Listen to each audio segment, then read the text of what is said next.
এসো কোরআনের আঙিনায়, এসো শান্তির মোহনায়। এসো কোরআনের আঙিনায়, এসো শান্তির মোহনায়। জীবনকে রাঙাতে, ফুলে ফুলে সাজাতে আল্লাহর প্রেম সুধা নিয়ে এলো পিএইচপি কোরআনের আলো, পিএইচপি কোরআনের আলো। আসসালামু আলাইকুম ওয়া রাহমাতুল্লাহ। মাহে রমাদানের এক গভীর রাত, মক্কার উপকণ্ঠে জাবালে নূর, সেই জাবালে নূরের গারে হিরায় রাসূল করিম সাল্লাল্লাহু আলাইহি ওয়াসাল্লাম ধ্যানমগ্ন হয়ে আছেন।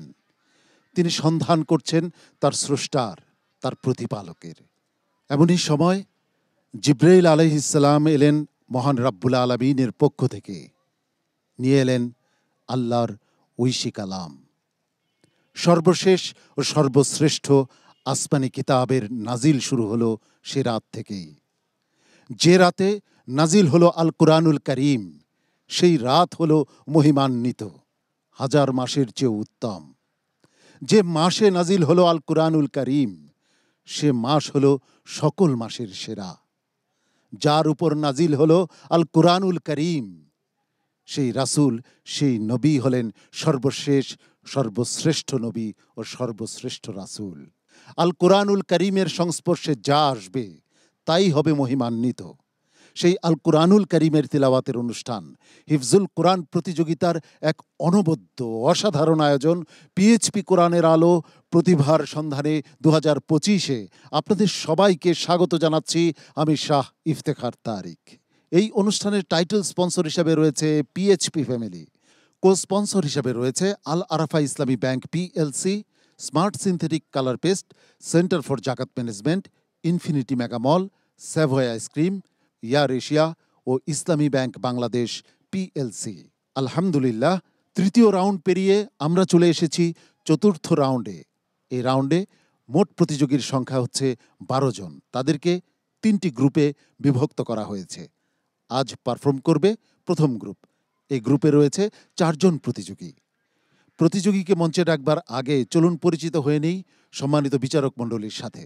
সম্মানিত বিচারক হিসেবে আমাদের মাঝে উপস্থিত রয়েছেন কোরআনের আলো ফাউন্ডেশনের সম্মানিত ভাইস চেয়ারম্যান, আন্তর্জাতিক কারি মোহাম্মদ জহিরুল ইসলাম। আসসালামু আলাইকুম ওয়া রাহমাতুল্লাহি ওয়া বারাকাতুহু। হুফাজুল কোরআন ফাউন্ডেশনের সম্মানিত চেয়ারম্যান শাইখুল কুররা শেখ আব্দুল হক। আসসালামু আলাইকুম ওয়া রাহমাতুল্লাহ। আন্তর্জাতিক কারি শোয়াইব মোহাম্মদ আল আজহারি। আসসালামু আলাইকুম ওয়া রাহমাতুল্লাহি ওয়া বারাকাতুহু। সম্মানিত অতিথি হিসেবে আমাদের মাঝে উপস্থিত রয়েছেন তাসমিয়া কসমেটিক্স অ্যান্ড টয়লেট্রিজ লিমিটেডের ব্র্যান্ড ম্যানেজার মাওলানা মোহাম্মদ হাম্মদ আমিন। আসসালামু আলাইকুম ওয়া রাহমাতুল্লাহি ওয়া বারাকাতুহু। সম্মানিত অতিথি হিসেবে আমাদের মাঝে আরও উপস্থিত রয়েছেন বিশিষ্ট ব্যবসায়ী ও সমাজসেবক মাওলানা মোহাম্মদ মিজানুর রহমান মোল্লা। আসসালামু আলাইকুম ওয়া রাহমাতুল্লাহি ওয়া বারাকাতুহু। কোরআনের আলো ফাউন্ডেশনের সম্মানিত চেয়ারম্যান মাওলানা আবুল কাসেম। আসসালামু আলাইকুম ওয়া রাহমাতুল্লাহি ওয়া বারাকাতুহু। ওয়ালাইকুম আসসালাম ওয়া রাহমাতুল্লাহি ওয়া বারাকাতুহু। প্রতিযোগীকে মঞ্চে ডাকবার আগে আজকের পর্বের নিয়মটি জানিয়ে দিচ্ছি। সম্মানিত বিচারক পবিত্র কোরআনের যে কোনো জায়গা থেকে একটি আয়াত তিলাওয়াত করবেন। প্রতিযোগীকে সেই আয়াতের পূর্বের আয়াত থেকে তিলাওয়াত করে যেতে হবে। অত্যন্ত কঠিন এই পর্বের প্রথম প্রতিযোগী হিসাবে মঞ্চে ডেকে নিচ্ছি লাখাই হবিগঞ্জের প্রতিযোগী মুহিবুল্লাহ মাসুমকে। হাফেজ মুহিবুল্লাহ মাসুম আসছে লাখাই হবিগঞ্জ থেকে।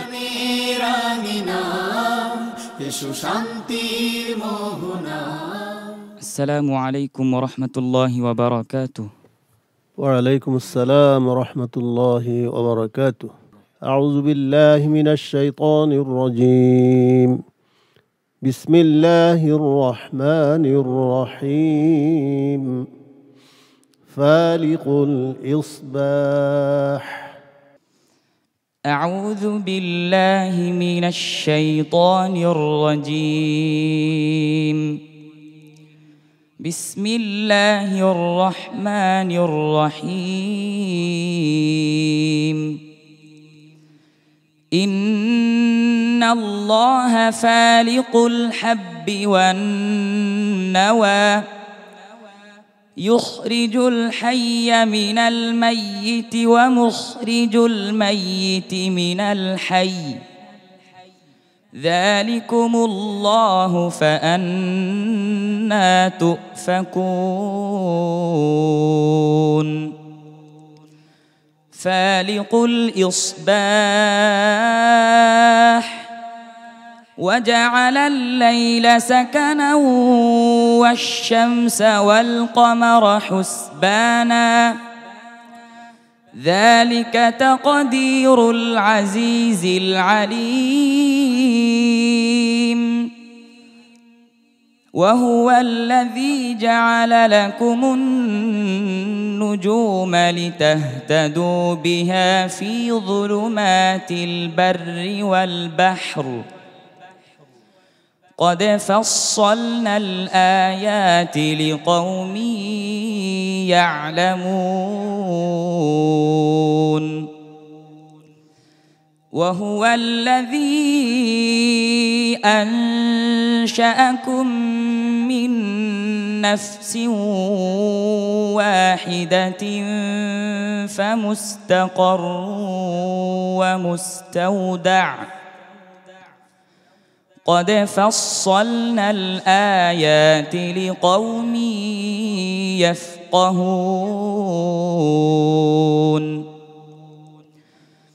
وهو الذي أنزل من السماء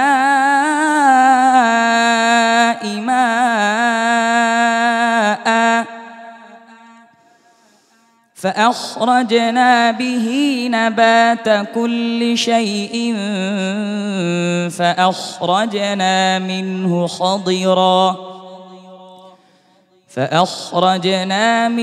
خضرا نخرج منه حبا متراكبا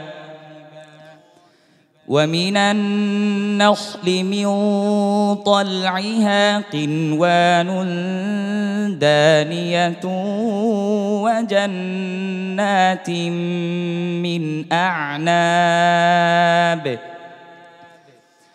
وجنات من أعناب والزيتون والرمان مشتبها وغير متشابه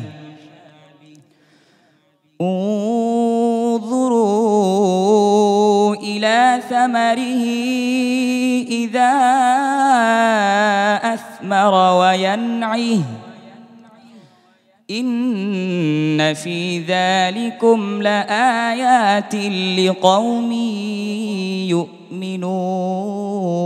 يؤمنون وجعلوا لله شركاء الجن وخلقهم وخرقوا له بنين وبنات بغير علم سبحانه وتعالى عما يصفون بديع السماوات والأرض أنى يكون له ولد ولم تكن له صاحبة وخلق كل شيء وهو بكل شيء عليم ذلكم الله ربكم لا إله إلا هو خالق كل شيء فاعبدوه وهو على كل شيء وكيل حسبك صدق الله العظيم মাশাআল্লাহ। মুহিবুল্লাহ মাসুমের কণ্ঠের ভক্ত আমি। তার কণ্ঠে পবিত্র কালামুল্লাহ শরীফের তিলাওয়াত শুনতে আমার বেশ লাগে। উস্তাদজির কাছে আজকে মুহিবুল্লাহর পারফরমেন্স কেমন ছিল জেনে আসি। শুধু আজকে নয়, প্রত্যেকটি পর্বে এসে একই অবস্থা আসছে। আলহামদুলিল্লাহ, আল্লাহ তাআলা তাকে কবুল করেন, তার এই কণ্ঠ যেন ঠিক থাকে, তার এই কণ্ঠের তেলাওয়াত শুনে যেন সম্মানিত শ্রোতাবৃন্দ আত্মতৃপ্তি উপভোগ করতে পারেন ইনশাআল্লাহ। মোহতারাম জহিরুল ইসলাম সাবলীল তেলাওয়াত করেছে, উঠানামা সকল কিছু যেরকম প্রয়োজন ছিল সেরকম হয়েছে মাশাআল্লাহ। দেখো সামনের দিকে যেন আরও ভালো করতে পারো। সম্মানিত অতিথি মাওলানা হাম্মাদ আমিন, এই অনুষ্ঠানে অংশগ্রহণ করতে পেরে এই মুহিবুল্লাহ মাসুমদের মতো তিলাওয়াত কারীরা আন্তর্জাতিকভাবে পরিচিত হচ্ছে, আপনার অনুভূতি শুনতে চাচ্ছি আর তার তিলাওয়াত সম্পর্কে আপনার মতামত চাচ্ছি। প্রথমেই তার তেলাওয়াত নিয়ে বলি, আমি অত্যন্ত মুগ্ধ হয়ে শুনছিলাম। মনে হচ্ছিল রহমতের বাড়িধারা বর্ষিত হচ্ছে। সুবহানাল্লাহ, এত সুন্দর তেলাওয়াত, এত সুন্দর কণ্ঠ, আলহামদুলিল্লাহ। আমি সরাসরি উপস্থিত হয়ে শুনতে পেরে আমি নিজেকে আনন্দিত মনে করতেছি, গর্বিত। আল্লাহ তাআলা তোমাকে অনেক দূর এগিয়ে নিয়ে যাক। আর পাশাপাশি আমরা অবশ্যই এই ধরনের একটি অনুষ্ঠানে স্পন্সর হতে পেরে আমরা আনন্দিত, আমরা গর্বিত। আমার দেশের এই সোনার ছেলেরা আলহামদুলিল্লাহ এই অনুষ্ঠানের মাধ্যমে তারা নিজের প্রতিভা বিকশিত করে সারা বিশ্ব থেকে বিশ্ব মুকুট চিনিয়ে আনতেছে, বাংলাদেশের পতাকাকে উড্ডীন করতেছে। আলহামদুলিল্লাহ, এই দ্বারা অব্যাহত থাকুক, আরও বেশি বেশি আমরা যেন সারা বিশ্বে প্রথম হতে পারি। আল্লাহ তাআলা আমাদেরকে কবুল করুন। আমিন। অনেক অনেক ধন্যবাদ সম্মানিত অতিথি। প্রিয় দর্শক, হবিগঞ্জের লাখাইতে আছে বিশাল বিশাল হাওর। হাওরের সৌন্দর্য আমাদেরকে মুগ্ধ করে, আর মুহিবুল্লাহ মাসুমের তেলাওয়াতের সৌন্দর্যও আমাদেরকে মুগ্ধ করে যাবে অনেক দিন, সেই প্রত্যাশা রাখছি। দোয়া তোমার জন্য। আসসালামু আলাইকুম ওয়া রাহমাতুল্লাহি ওয়া বারাকাতুহু। পিএইচপি কোরআনের আলো, পিএইচপি কোরআনের আলো। প্রিয় দর্শক, আমরা খুঁজছি 2025-এর সেরা প্রতিযোগীকে।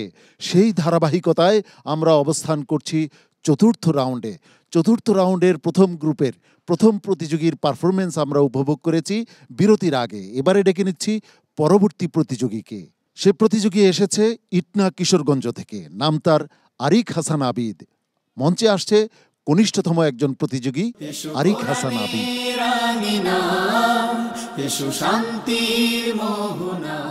আসসালামু আলাইকুম ওয়া রাহমাতুল্লাহি ওয়া বারাকাতুহু। وعليكم السلام ورحمة الله وبركاته.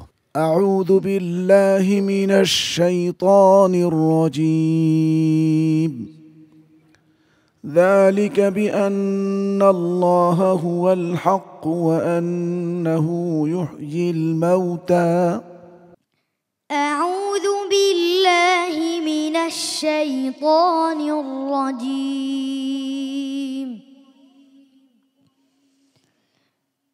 بسم الله الرحمن الرحيم. يا أيها الناس إن كنتم في ريب من البعث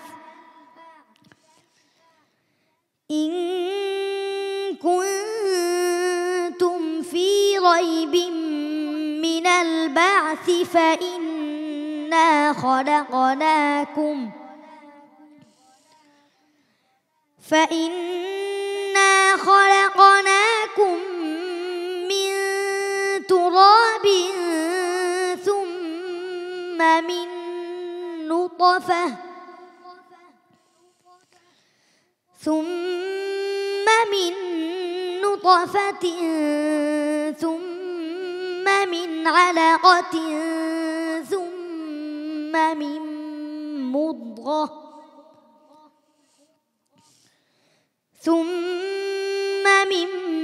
مضغة مخلقة وغير مخلقة لنبين لكم ونقر في الأرحام ما نشاء إلى أجل مسمى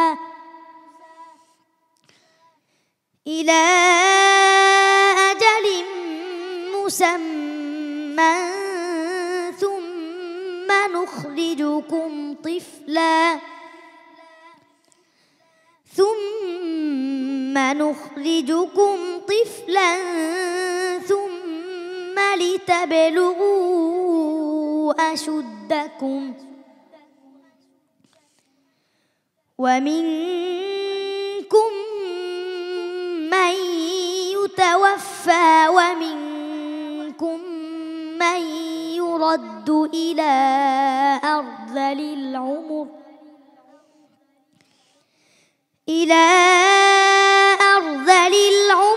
لكي لا يعلم من بعد علم شيئا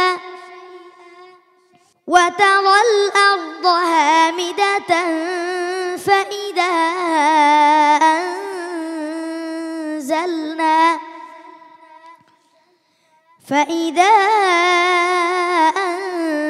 أنزلنا عليها الماء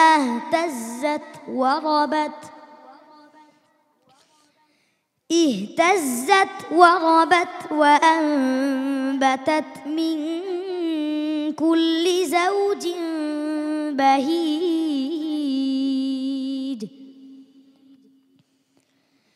ذلك بأن الله هو الحق وأنه يحيي الموتى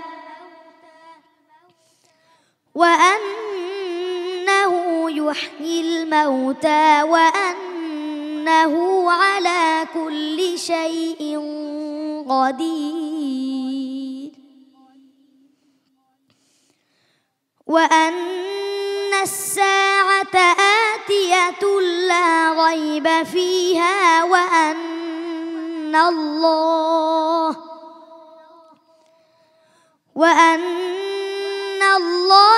يبعث من في القبور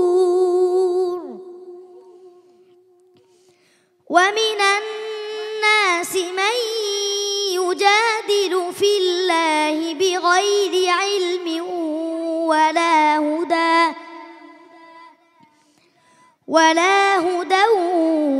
ولا كتاب منير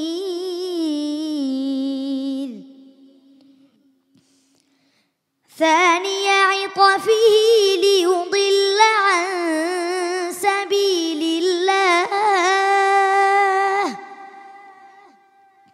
له في الدنيا خزي ونذيقه في الآخرة ثاني عطفه تجابر بلو ثاني عطفه ليضل عن سبيل الله له في الدنيا خزي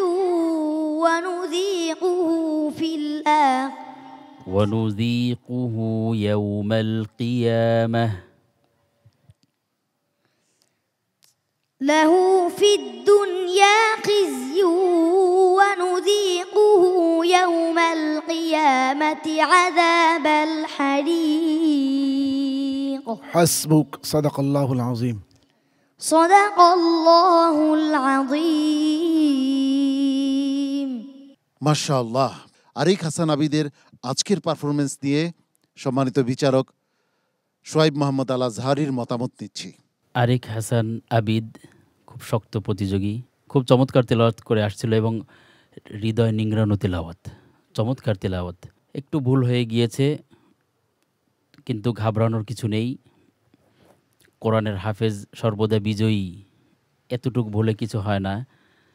ইনশাআল্লাহ তোমার জন্য দোয়া রইল, আল্লাহ তাআলা তোমাকে কামিয়াবি দান করুন। উস্তাদজি, এই বয়সে একটু হাঁফায় গেছে, লাস্টটা এসে একটু কমজোর হয়ে গেছে, এত কঠিন প্রশ্ন, তো একটু সামান্য হুসুট খাইছে। ইনশাল্লাহ এতে কোনো ভয়ের কোনো কারণ নাই, তুমি চিন্তা করো না, ইনশাল্লাহ এগিয়ে যাও। কারি জহিরুল ইসলাম, আজকে যেই সমস্যাটি হয়েছে আমি বলবো এটি কোনো বিষয় না। সবচেয়ে বড় বিষয় হলো তুমি জাতীয় ও আন্তর্জাতিক মান অর্জন করেছো কোরআনের মাধ্যমে, এটি বড় কথা। ইনশাল্লাহ তুমি একসময় বিশ্বজয় করবে, তোমার জন্য দোয়া রইল। সম্মানিত অতিথি মাওলানা মিজানুর রহমান মোল্লা, তুমি যে মধুর তেলাওয়াত করতেছিলে, আমার মনে হয় আমি কোথায় যেন হারিয়ে গেছিলাম। তোমার জন্য দোয়া রইল, আল্লাহ পাক তোমাকে আর অনেক দূর এগিয়ে নেবে। আরিক হাসান আবিদের মতো প্রতিযোগীদের চোখে অশ্রু থাকবে তা তো মানায় না। আরিক হাসান আবিদের ঠোঁটে থাকবে হাসি। সকলের দোয়া রয়েছে তোমার পাশে, সকলের দোয়ায় ইনশাআল্লাহ ভালো কিছু হবে সে আশা করছি। আসসালামু আলাইকুম ওয়া রাহমাতুল্লাহি ওয়া বারাকাতুহু। পিএইচপি কোরআনের আলো, পিএইচপি কোরআনের আলো। ডেকে নিচ্ছি পরবর্তী প্রতিযোগীকে। নাম তার আব্দুল্লাহ আল খুবাইব, এসেছে চিলমারি কুড়িগ্রাম থেকে। কোরআনের আঙিনা, এসো শান্তির মোহনা। আসসালামু আলাইকুম ওয়া রাহমাতুল্লাহি ওয়া বারাকাতুহু। ওয়ালাইকুম আসসালাম ওয়া রাহমাতুল্লাহি ওয়া বারাকাতুহু। আউযু বিল্লাহি মিনাশ শাইতানির রাজীম। ومن كفر فلا يحزنك كفره أعوذ بالله من الشيطان الرجيم.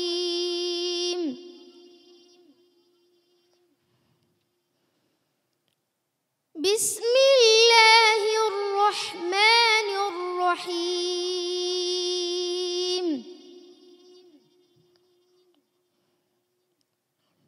ومن كفر فلا يحزنك كفره এর আগের আয়াত থেকে তুমি পড়ো। أعوذ بالله من الشيطان الرجيم.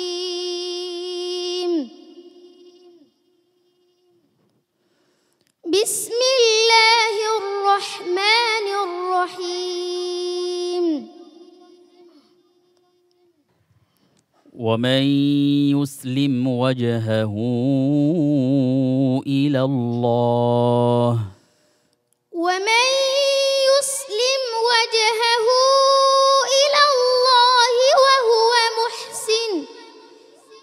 وهو محسن فقد استمسك بالعروة الوثقى وإلى الله عاقبة الأمور. ومن كفر فلا يحزنك كفره إلينا مرجعهم فننبئهم بما عملوا إن الله عليم بذات الصدور.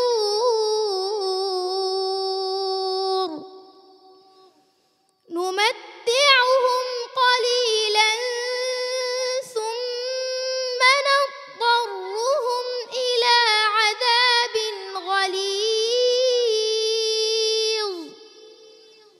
ولئن سألتهم من خلق السماوات والأرض ليقولن الله. قل الحمد لله بل أكثرهم لا يعلمون. لله ما في السماوات والأرض إن الله هو الغني الحميد. ولو أن ما في الأرض من شجرة أقلام والبحر يمده من بعده 7 أبحر ما نفدت كلمات الله إن الله عزيز حكيم. ما خلقكم ولا بعثكم إلا كنفس واحدة إن الله سميع بصير. ألم تر أن الله يولج الليل في النهار ويولج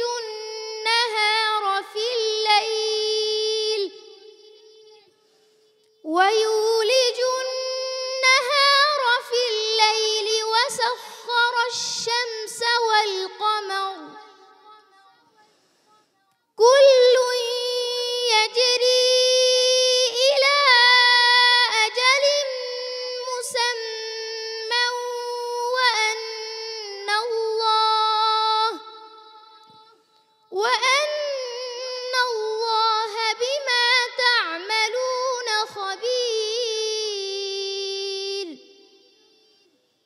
ذلك بأن الله هو الحق وأن ما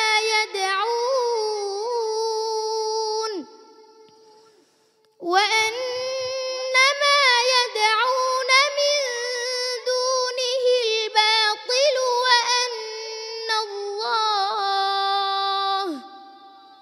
وأن الله هو العلي الكبير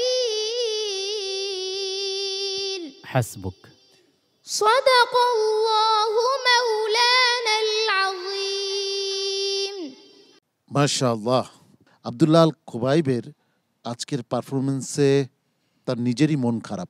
জেনে আসি শোয়েব মোহাম্মদ আল আজহারির কাছ থেকে, খুবাইবের মন খারাপ করার কি যথেষ্ট কারণ আছে? চতুর্থ রাউন্ড কত বড় একটি গুরুত্বপূর্ণ একটি রাউন্ড, এখানে লোকমা মানে ভুল যাওয়া যে কতটা অনেক দূরে, সামান্য তাজউইদের ভুল থেকেই এদিক সেদিক হয়ে যাওয়ার সম্ভাবনা থাকে। সেখানে একটি মিস্টেক করা এটি একটি অনেক বড় একটি ভুল। তবে তোমার জন্য অনেক দোয়া রইল, তুমি অনেক ছোট মানুষ, ইনশাল্লাহ আরও অনেক ভালো করবে এই কামনা করছি। মোহতারাম কারি জহিরুল ইসলাম, যে কোরআনকে তুমি আয়ত্ত করেছ, অতএব তুমিও পৃথিবীর সারা একজন মানুষ, ঠিক আছে? কোরআন দিয়ে তুমি আরও অনেক সম্মানিত হবে, পরবর্তীতে বড় আলেম হবে, আল্লাহ তোমাকে অনেক সুন্দর ইজ্জতের জীবন দান করবে, যার কারণে হেরে যাওয়া বা জিতে যাওয়া এগুলি বড় বিষয় নয়। মনকে শক্ত রাখতে হবে, সামনের দিকে এগিয়ে যেতে হবে। কোরআনের আলো ফাউন্ডেশনের সম্মানিত চেয়ারম্যান মাওলানা আবুল কাসেম, আপনি এই খুবাইবের জন্য একটু দোয়া করে দেন। বাল হুয়া কোরআন মাজিদ ফি লাউহি মাহফুজ, সেই আসমানি কিতাব তোমার সিনার ভিতরে ধারণ করেছো, আল্লাহ সেই শক্তি তৌফিক এনায়েত করেছে। আল্লাহ রব্বুল আলামিনের কাছে দোয়া করি তোমার মর্যাদা, তোমার ইজ্জত যেন আল্লাহ আরো বৃদ্ধি করে দেয়। মাওলানা হাম্মাদ আমিন, এই ছোট্ট বয়সে এই রকম একটা কঠিন মুহূর্ত কিছু একটু হতেই পারে, এটা নিয়ে টেনশনের কিছু নাই। তোমার তেলাওয়াত সুন্দর, মাশাআল্লাহ, অনেক সামনে সময় রয়েছে। আল্লাহ তাআলা তোমাকে অনেক বড় করুক। একটুও মন খারাপ করো না, তোমার জন্য অনেক দোয়া করছি। আল্লাহ রাব্বুল আলামিন তোমাকে সাফল্য দিবেন ইনশাআল্লাহ। আসসালামু আলাইকুম ওয়া রাহমাতুল্লাহি ওয়া বারাকাতুহু। পিএইচপি কোরআনের আলো, পিএইচপি কোরআনের আলো। আমরা খুঁজছি 2025-এর সেরা প্রতিযোগীকে, যার জন্য রয়েছে 4 লক্ষ টাকা এবং উস্তাদ সহ পবিত্র বাইতুল্লাহ ও মসজিদে নববী জিয়ারতের সুবর্ণ সুযোগ। এবারে ডেকে নিচ্ছি আজকের পর্বের সর্বশেষ প্রতিযোগীকে, যে এসেছে ভোলা থেকে। তার নাম আইমান আল জাওয়াহিরি। হাফেজ আইমান আল জাওয়াহিরি আসছে ভোলা থেকে।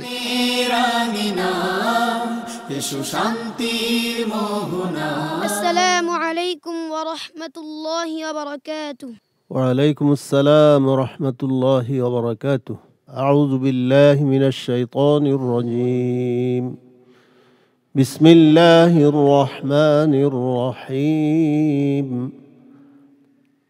أفلا يتدبرون القرآن ولو كان من عند غير الله لوجدوا فيه اختلافا كثيرا. أعوذ بالله من الشيطان الرجيم.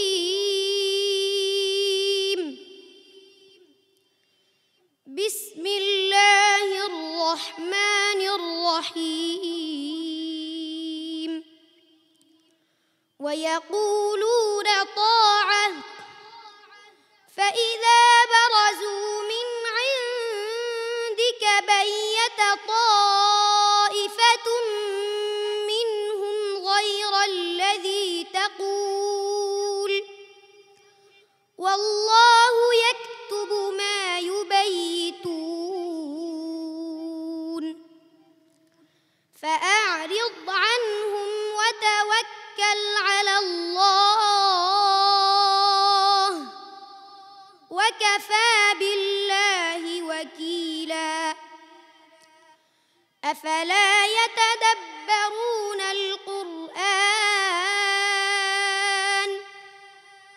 ولو كان من عند غير الله لوجدوا فيه اختلافا كثيرا وإذا جاءهم أمر من الأمن أو الخوف أذاعوا به ولو ردوه إلى الرسول وإلى أولي الأمر منهم لعلمه الذين يستنبطونه منهم ولولا فضل الله عليكم ورحمته لاتبعتم الشيطان إلا قليلا فقاتل في سبيل الله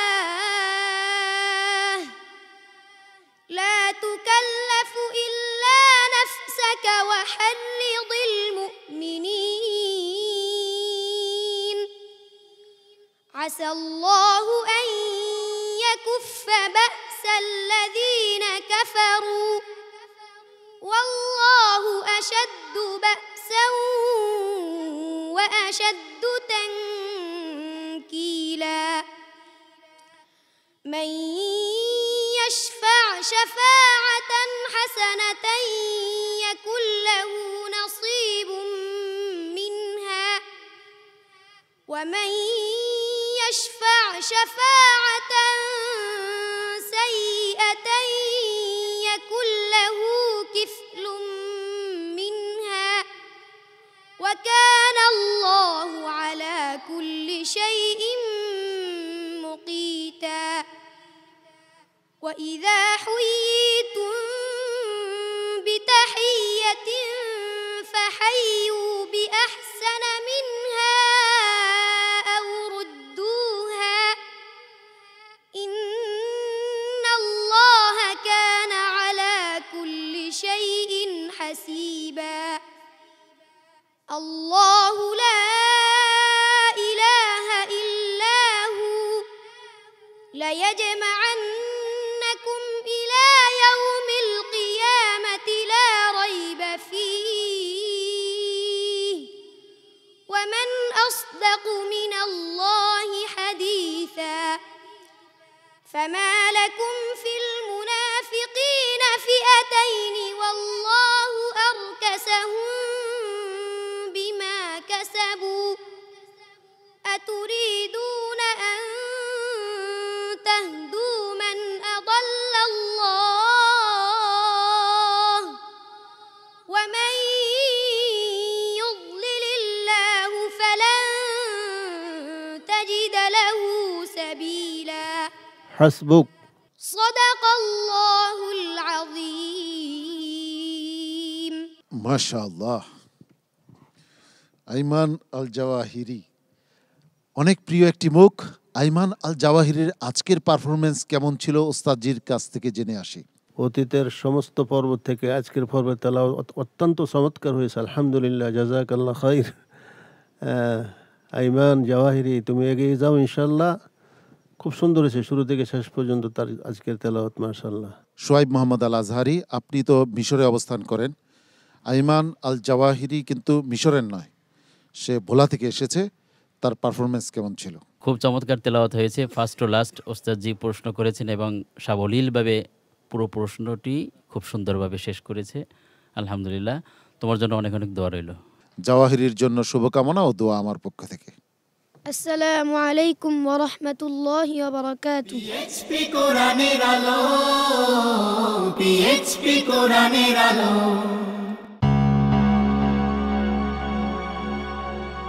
এই 4 প্রতিযোগীর মধ্য থেকে সর্বোচ্চ নম্বর নিয়ে যে যাবে পরবর্তী রাউন্ডে, তার জন্য রয়েছে স্মার্ট সিনথেটিক কালার পেস্টের পক্ষ থেকে একটি আকর্ষণীয় গিফট হ্যাম্পার। আর যে প্রতিযোগী এই পর্ব থেকে বিদায় নেবে, তার জন্য রয়েছে কোরআনের আলো ফাউন্ডেশনের পক্ষ থেকে 10,000 টাকা মূল্যমানের চেক। আমার সর্ববামে রয়েছে মুহিবুল্লাহ মাসুম, হবিগঞ্জের প্রতিযোগী। তারপর রয়েছে আরিক হাসান আবিদ কিশোরগঞ্জের প্রতিযোগী। আমার ডানে রয়েছে আব্দুল্লাহ আল খোবাইব কুড়িগ্রামের প্রতিযোগী এবং সর্বডানে রয়েছে ভোলার প্রতিযোগী আইমান আল জাওয়াহিরি। এদের মধ্য থেকে সর্বোচ্চ নম্বর নিয়ে পরবর্তী রাউন্ডে চলে যাচ্ছে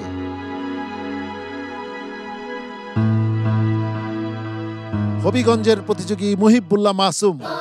অনেক অনেক অভিনন্দন মুহিবুল্লাহ মাসুমকে, তুমি যাচ্ছ পরবর্তী রাউন্ডে।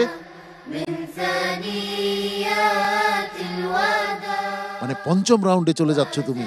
তোমার জন্য স্মার্ট সিনথেটিক কালার পেস্টের গিফট বক্সটি নিয়ে আসছে সিবগাতুল্লাহ রুসাইফি। বাকি রয়ে গেল তিনজন, তিন খুদে প্রতিযোগী।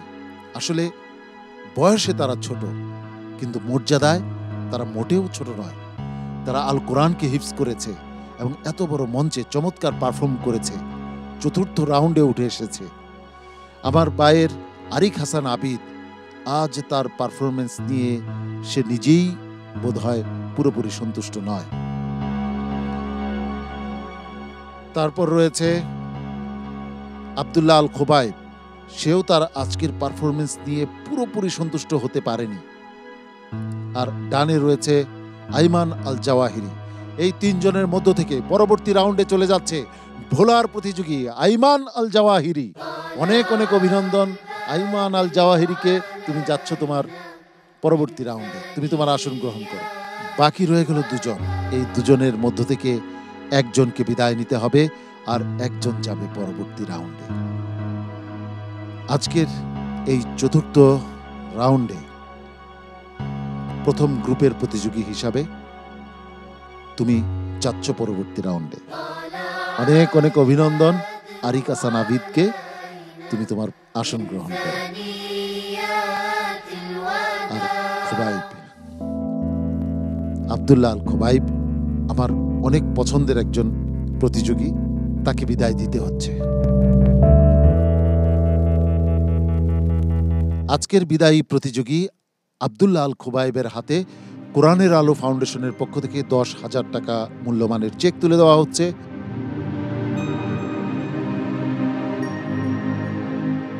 অশ্রুসিক্ত প্রিয় মুখ আব্দুল্লাহ আল খোবাইব। প্রিয় দর্শক, আমরা আজকে আমাদের অনুষ্ঠানের একেবারে শেষ পর্যায়ে উপনীত হয়েছি। সম্মানিত বিচারক মণ্ডলীকে ধন্যবাদ জানাচ্ছি, ধন্যবাদ ও কৃতজ্ঞতা জানাচ্ছি সম্মানিত অতিথিদেরকে। প্রিয় দর্শক, আপনাদেরও মোবারকবাদ ও ধন্যবাদ জানাচ্ছি আমাদের সঙ্গে থাকবার জন্য।